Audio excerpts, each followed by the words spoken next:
The blinking cursor mocked Thomas. A blank page, his portal to the unknown. He'd heard whispers, rumours of a hidden internet, a place where everything and anything was for sale. Curiosity, a cruel mistress, urged him on. He typed, fingers trembling slightly, how to access the dark web.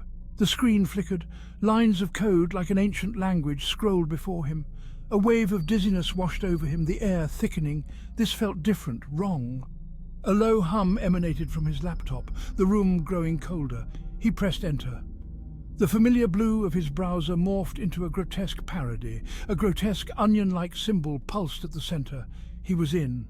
The dark web welcomed him with open arms. The home page was a chaotic mess. Garish text screamed about untraceable services. He navigated through forums filled with cryptic messages. A chilling sense of voyeurism washed over him. It felt like he was peering through a crack in reality, glimpsing a world he wasn't meant to see. He stumbled upon a link, nestled deep within a thread about urban legends. The midnight auction, it read, in elegant scrolling script. The words seemed to writhe on the screen, beckoning him closer. A single rule was posted below. Once you enter, there's no turning back. His finger hovered over the link, a strange pull in his chest. Fear battled with his insatiable curiosity. It felt like an invisible line had been drawn in the sand. Against his better judgment, he clicked. The screen went black. The silence was deafening, broken only by the frantic whirring of his laptop fan. He held his breath, every instinct screaming at him to turn back. Then slowly, a new page loaded. Red, blood red. It was the only colour on the page. A single image flickered to life, a grandfather clock, its hands frozen at the stroke of midnight. Below it, a countdown timer ticked away mercilessly. 11:57, 11:56, 11:55. The air grew heavy, thick with anticipation. The numbers on the timer seemed to burn into his retinas. He felt a cold sweat prickling on his skin. He tried to click back to escape the page, but the mouse refused to respond. He was trapped. A chat box appeared in the bottom right corner. Messages flashed across the screen, each one more disturbing than the last. People, if you could call them that, were bidding on grotesque items. Human teeth, a severed finger, a jar filled with what looked like eyeballs. The timer hit 0. The grandfather clock chimed, each clang resonating deep within his bones. The auction was about to begin. Section 4. Auction of the Damned. A grainy image flickered onto the screen.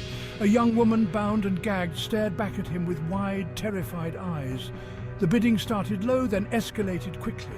Numbers flew across the screen, each one a testament to the depravity of the unseen bidders. A name, or rather a handle, flashed in green.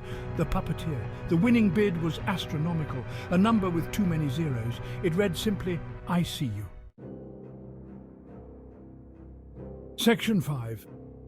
Behind you. Panic seized him. He ripped the laptop off his lap, flinging it onto the floor.